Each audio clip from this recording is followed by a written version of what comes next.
Di tahun 2021 kemarin, Moondrop telah mengeluarkan salah satu produk paling laris dan juga paling aman di harga sekitar 1 jutaan, yaitu Moondrop Aria atau tepatnya Moondrop Aria versi 2021, di mana dia punya suara yang aman, vokal yang smooth, treble smooth, tapi masih juga ada pukulan bass yang bagus. Dan kemudian tahun-tahun berikutnya banyak sekali yang berusaha bersaing dengan Moondrop Aria sampai Moondrop Aria 2021 rasanya mulai ketutup dan kurang terdengar lagi. Dan akhirnya Moondrop mengeluarkan Moondrop Aria 2. Nah, apakah dia bisa bersaing dengan IM Hype saat ini? Jadi halo dan selamat datang di Aftersound Review, dan ini adalah review gue untuk Moondrop Aria 2. Dimana harganya sekarang ada sekitar 1,4 jutaan di marketplace. Dan sebelumnya thank you dulu untuk Intium Indonesia yang udah mengirimkan Moondrop Aria 2 ini ke gue untuk di-review. Seperti biasa, gue akan breakdown review ini mulai dari build, fit, frekuensi respons, suara, dan juga perbandingannya. Nah, kalau kalian yang belum tahu tentang Intium Indonesia, wah, harus tahu dulu. Ini adalah distributor resmi dari Moondrop dan juga beberapa brand lainnya seperti Hi-Fi Man, iBasso, dan juga Vio. Jadi kalau kalian tertarik untuk membeli dan juga cek apa aja sih barang-barang yang mereka bawa ke Indonesia ini dengan resmi, jadi nggak usah tahu kalau beli di situ garansinya dijamin resmi. Langsung aja cek link Tokopedia yang gue kasih di description di bawah. Dan jangan lupa juga, gue juga menyertakan link Instagramnya untuk kalian juga lihat update-update apa aja sih, atau bahkan diskon-diskon menarik apa dari Intium Indonesia. Cek aja di description di bawah ini.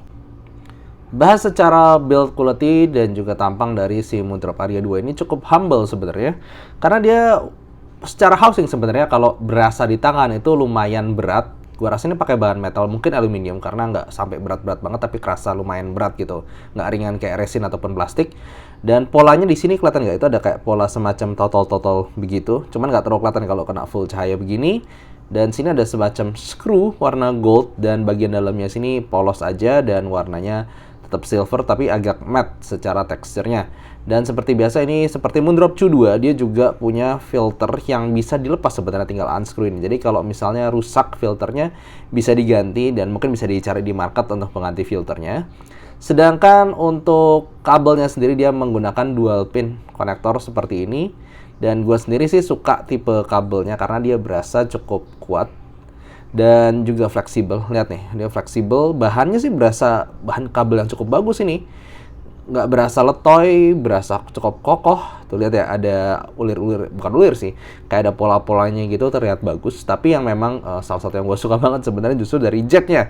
Karena jacknya ini sebenarnya detachable dan kalian bisa kalian juga mendapatkan yang 4,4 ataupun yang 3,5.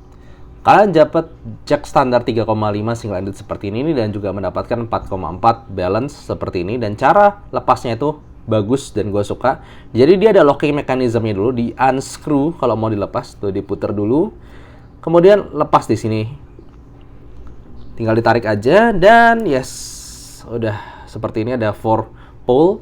Dan kalau mau cocokin tinggal lihat yang bagian hitamnya ini, ada semacam tanda panah dan dicocokin juga sama tanda panahnya. Jadi kalian nggak kebalik-balik, nggak ketukar ataupun nggak keputar-putar yang aneh gitu. Ini aja tinggal di screw lagi.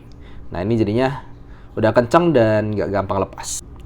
Sedikit komen dari gue untuk ear tips bawaannya ini, hati-hati mungkin kalian yang pertama kali beli IM dan mulai coba 1 juta ya. IM beli 1 juta, dan ini ear tipsnya ini sebenarnya bagus, bahannya juga agak lengket tapi emang gampang kena debu dan gampang nempel kalau misalnya kena debu.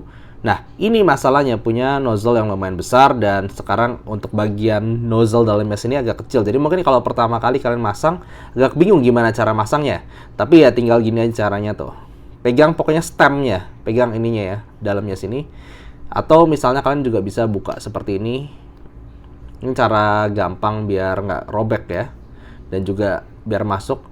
Nah, ini cara masukinnya tuh, stemnya dulu yang penting. Stemnya baru payungnya. Atau kalau udah biasa ya tinggal masukin aja seperti ini.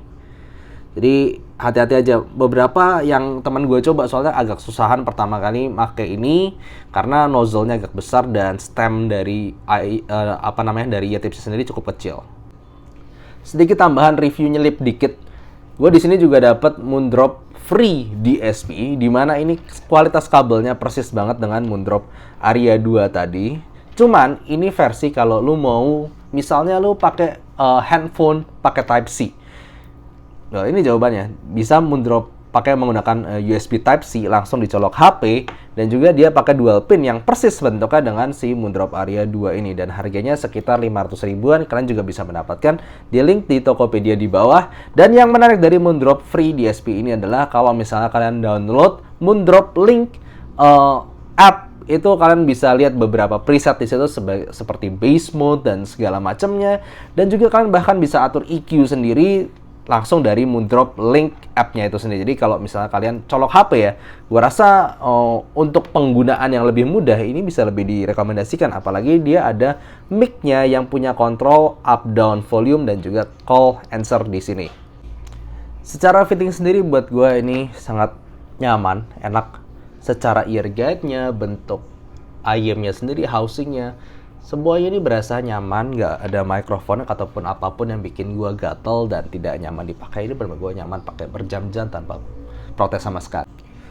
Untuk suaranya sendiri, gue bisa mengkategorikan Moondrop Aria 2 ini sebagai neutral with bass boost kalau misalnya kita komparasi dengan IF Neutral 2023. Dimana yang gue suka adalah dia tidak terlalu menggembar-gemborkan frekuensi manapun secara bass. Yes, ada sedikit elevasi, tapi nggak sampai gede banget, nggak sampai sub bass fokus banget atau mid bass fokus banget. Dia adaan aja, tapi cukup dalam, proper. Kemudian mid range sedikit naik di ear gain area seperti seharusnya, dimana ini cukup natural, suaranya very well balanced, sekali lagi nggak ada yang nyakitin, nggak ada yang terlalu mundur, nggak ada yang terlalu maju.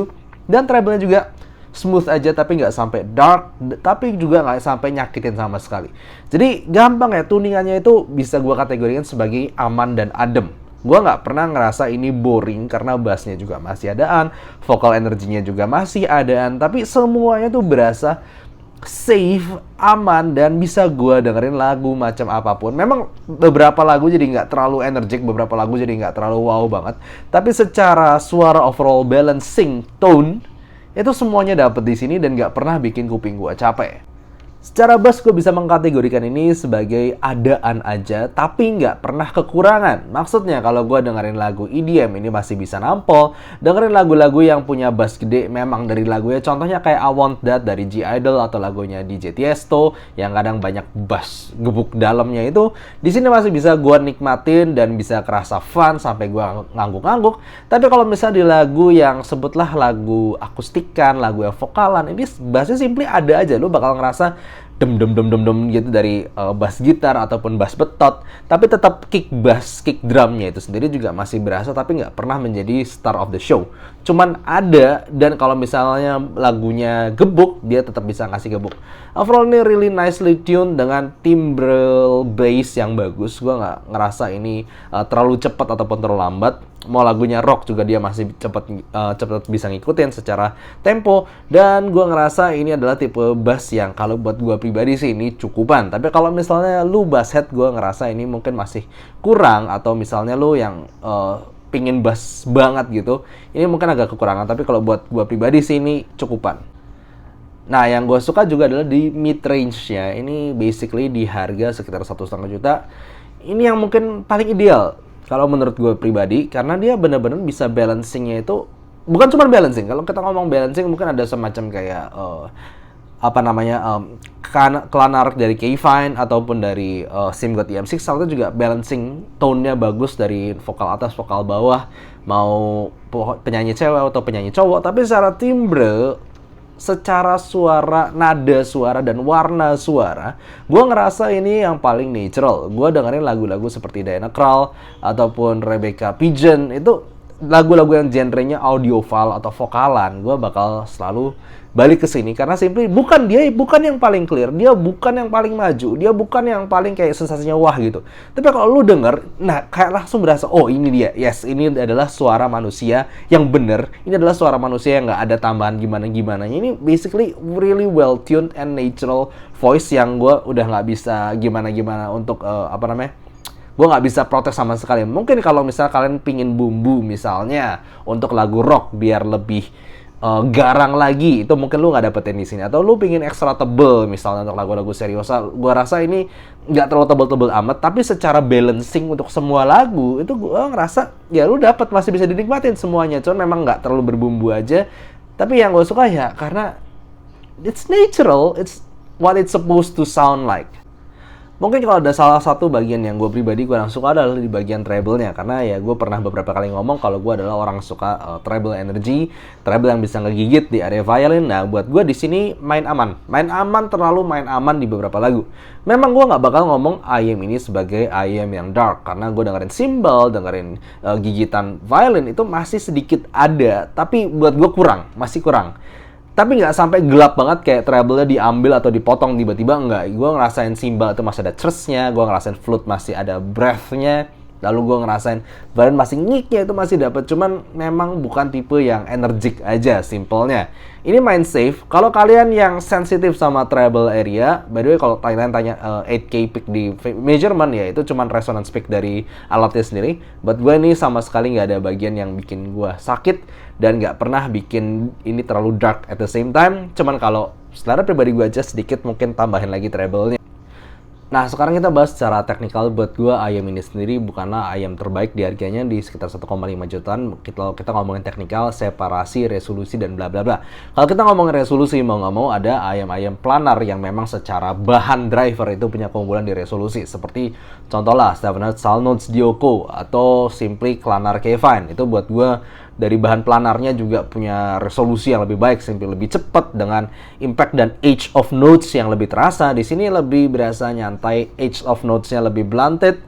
Tapi secara natural suaranya itu lebih berasa natural di sini. Dan secara separasi juga dia tidak sebaik sebutlah multi driver IM seperti SIMGOT EM6L yang punya 5 driver. Jadi ketika lagunya rame banget, sebutlah kayak lagu Wagaki Band gitu ya. Itu kan lagunya banyak banget instrumennya dan vokalnya juga teriak dan punya power di saat yang bersamaan. Itu memang di sini kerasa lebih nyampur antar elemennya. Tapi gue bisa bilang ini nggak jelek-jelek amat. Contohnya kalau misalnya dibandingkan sama Duno Titan S yang sama-sama punya tipe suara yang lebih nyantai, sama-sama agak almost neutral bisa dibilang. Nah di sini gue ngerasa dia punya overall ketika digeber bass sama vokal, kayak gue dengerin lagunya Kirk Franklin gitu ya. Ini ketika bass, vokal, dan choir nyanyi di saat yang bersamaan, ini lebih kerasa sedikit kayak misah antara bass dengan vokalnya itu terpisahnya dengan lebih baik dan punya kayak dimensi yang lebih sendiri-sendiri gitu antara bass dengan vokal. Jadi overall gue bisa bilang ini nggak sampai jelek banget, nggak sampai jelek, still good lah. Gue masih kerasa misah-misahnya itu, apalagi kalau pakai balance-nya ini somehow lebih luas dan lebih 3D lagi. Tapi harus diakuin, secara technical doang, ini bukanlah performer yang terbaik di kelas harga 1,5 juta.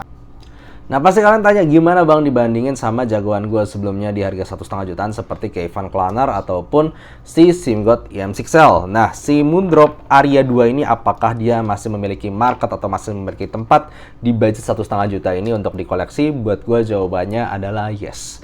Karena gimana pun kalau gue bandingin ketiga-tiganya ini kayak different beast. Mereka punya keunggulan masing-masing yang bikin gue terkadang kalau pilih genre sesuatu gue bakal pilih IM ini. Gue pengen pilih genre sesuatu atau mood tersendiri itu gue bisa pilih yang lainnya. Gue ngomong aja langsung kelebihan dan juga ciri khas masing-masing.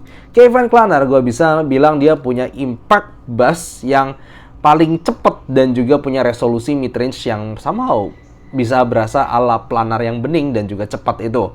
Nah di sini mungkin kalau gue dengerin lagu yang pingin fun tapi gue pingin cepat di saat yang bersamaan ya gue bisa pilih K-Fine Planar ini. Tapi kalau gue pingin lagu yang rumit dan juga mungkin gue pilih treble yang paling ngegigit dari tiga-tiganya, gue bakal pilih SIMGOT EM6L. Tapi kalau gue pengen yang natural, gue pengen lah sebutlah gue kalau natural itu gue pasti carinya musik tipe-tipe jazz ataupun musik musik-musik yang vokalan gitu. Gue dengerin Joyce Chu ataupun lagu-lagu yang nyantai lah, lagu akustikan begitu. Gue bakal pilih si Moondrop Aria ini. Simplinya karena gue dengerin human voice paling mendekati naturalnya itu. Sensasi paling mendekati apa yang gue denger di dunia nyata, yaitu si Moondrop Aria 2 ini. Walaupun dia tidak separated suaranya SIMGOT EM6L, walaupun dia mungkin resolusi dan juga beningnya nada edge of notes-nya tidak sebaik di K-Fine Planar, tapi kalau kita ngomong natural itu kan nggak sesuatu yang nggak berlebihan, sesuatu yang nggak exaggerated gitu. Gue gimana pun tetap ngerasa, oh ini dia yang natural, ini dia yang adem di kuping gue, ini dia yang gue bisa dengar lama-lama, ini dia yang gue pikir, ya ini this is real life sound for vocal gitu, walaupun dia nggak sampai super clear banget atau super terpisah banget. Jadi overall, apakah di harga 1,4 juta ini worth it? Pertanyaannya. Kalau kalian pengen cari yang seperti itu, gue tetap bisa jawab worth it. Tuningannya really good, gue bisa bilang adem banget buat kebanyakan lagu.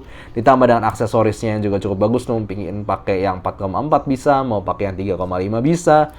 Dan secara fittingnya yang juga sangat-sangat bagus. Gue bisa pakai berjam-jam gue pakai di kantor ini dari pergi sampai pulang gitu ya. Ini kuping gue nggak berasa sakit. So ya, gue masih ngomong, mungkin ini bukan sesuatu yang memberikan lu wow di saat yang pertama gitu. Karena memang dia nggak terlalu punya faktor wow. Dia bassnya nggak gede-gede amat, stagingnya nggak gimana-gimana banget, separasi nggak gimana-gimana banget. Tapi dia menawarkan sesuatu yang natural aja. Dan buat gue itu tetap punya tempat di harganya ini. Jadi gitu aja, thank you for watching, dan sekali lagi kalau kalian tertarik untuk membelinya sendiri, langsung aja cek untuk link di Tokopedia untuk description di bawah. Thank you for watching, see you next time, bye-bye.